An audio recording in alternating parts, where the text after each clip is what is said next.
حضرت عمر رضی اللہ عنہ کے زمانے میں اسلام پھیلا دنیا کے دو بڑی سپر پاورز میں، دو اس دنیاوی لحاظ سے ترقی یافتہ ملکوں میں. وہاں پہنچے سیدنا ابو موسیٰ اشعری رضی اللہ. حضرت ابو موسیٰ اشعری نے وہاں سے خط لکھا امیر المومنین سیدنا عمر بن خطاب رضی اللہ، اور ان کو یہ لکھا کہ امیر المومنین، اس بات کی شدید ضرورت محسوس ہو رہی ہے کہ آپ کی طرف سے جو بھی خط جاری ہو، جو حکم نامہ جاری ہو، اس پر تاریخ پڑی ہوئی ہو،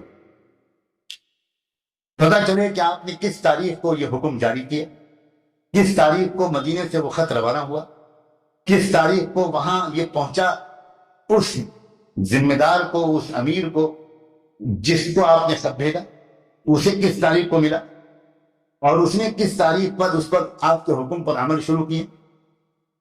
تو سرکاری ریکارڈ کے لیے اب تاریخ کا ہونا بہت ضروری ہے.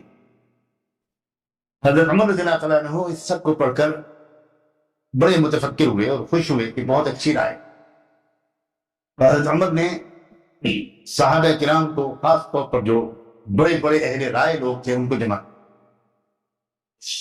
اور وہاں ان سے مشورہ کیا کہ ایک رائے یہ آئی ہے اور یہ بالکل موسم مناسب معلوم ہوتی ہے، تم لوگ مجھ کو یہ رائے دو کہ کس تاریخ سے ہم اسلامی کیلنڈر شروع کریں. تو مختلف صحابہ نے رائے دینی شروع. ایک رائے یہ بھی آئی کہ ہماری تاریخ تو شروع ہوتی ہے محمد رسول اللہ صلی اللہ علیہ وسلم کی بات پہ، تو جس سال آپ پیدا ہوئے اس سال اسلام کی شروعات مانا جائے. کسی نے رائے دی جس سال آپ کو نبوت ملی اس سال سے ہم اپنی تاریخ اور کیلنڈر شروع کریں.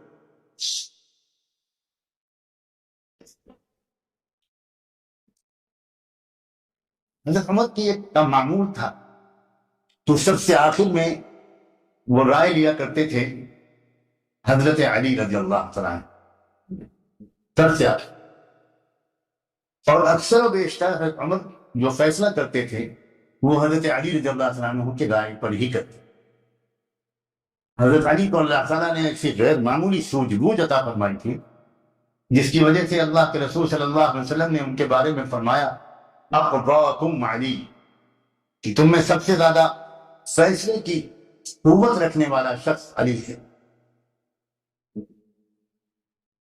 تو اس مشورے میں حضرت علی سے جب رائے سب سے آخر میں امیر المومنین سیدنا عمر بن خطاب رضی اللہ تعالیٰ عنہ مانگی، تو حضرت علی نے اپنی رائے دی کہ میری رائے یہ ہے کہ ہمارا کیلنڈر ہجرت رسول سے شروع ہونا چاہیے. جس سال محمد رسول اللہ صلی اللہ علیہ وآلہ وسلم نے اللہ کے دین اور توحید کے خاطر سب کچھ چھوڑ دینے کا فیصلہ کیا، یہاں تک کہ کعبے کا پڑوس، کعبے کا دیدار، حرم مکی، مکہ مکرمہ، خاندان ابراہیمی کی یادگاریں، وہ سب کچھ چھوڑ کر مدینہ منورہ چلے جانے کا فیصلہ فرمایا. تو اس سال سے ہماری تاریخ شروع ہونی چاہیے. حضرت عمر رضی اللہ عنہ فوراً حضرت علی کے اس رائے کی گہرائیوں کو، اس کی حکمتوں کو سمجھ گئے. چنانچہ حضرت عمر رضی اللہ عنہ وہی فیصلہ پا. بہت گہرا طبق ہے، بڑے دور کے اشارے ہیں اس رائے میں اور اس فیصلے. قومیں عام طور پر اپنی تاریخ شروع کرتی ہیں فتح کے بعد.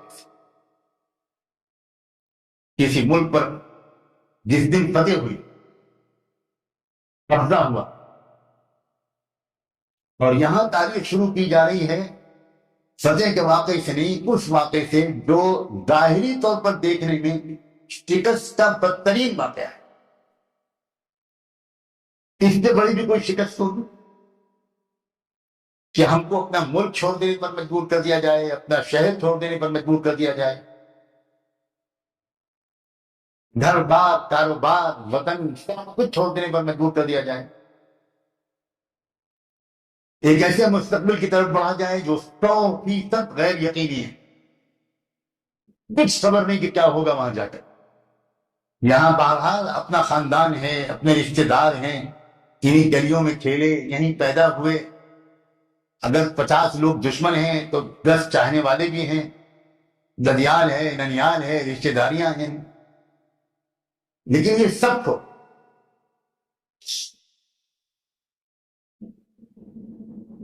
یہ تو شکست کا جو سب سے آخری شکل ہو سکتی ہے وہ. لیکن قربان جائیں صحابہ کرام کی فہم، ان کے طرز فکر کی انفرادیت پر. اس طرح سوچتے تھے، دنیا کے لوگوں کا ذہن وہاں تک پہنچ ہی نہیں پا. صحابہ اس بات کو زبردست طریقے سے سمجھے ہوئے تھے کہ ہماری تاریخ کی شروعات فتح کے واقعے سے نہیں ہونی چاہیے. ہماری تاریخ یا شروعات تو اس دن کی یادگار سے شروع ہونی چاہیے، اس واقعے کی یاد سے شروع ہونی چاہیے جب ہم نے اپنے رب کی توفیق سے اپنے رب کے لیے سب کچھ قربان کر دیا. کیونکہ ایمان والے کے لیے پانا یہ کامیابی نہیں ہے، ایمان والے کے لیے اللہ کے لیے ہونا یہ سب سے بڑی کام، یہ سب سے بڑی کام. یہی وجہ ہے کہ تم لوگوں نے کتنے صحابہ کے بارے میں سنا ہوگا کہ جب دشمن کا چلایا ہوا تیر ان کی گردن پر لگا اور آر پار ہوا اور خون کا فوانہ نکلا اور وہ گر پڑے تو اس وقت ان کی زبان سے نکلا فزت ورب الکعبہ، میں رب کعبہ کی قسم کامیاب ہو. دنیا کہتی ہے یہ انسان مار ڈالا گیا اور یہ مر جانے والا یہ کہتا ہے کہ میں کامیاب. یہ جو فکر سوچ کا طریقہ ہے، یہ جو سوچ کا رخ ہے، یہی تو ہے اصل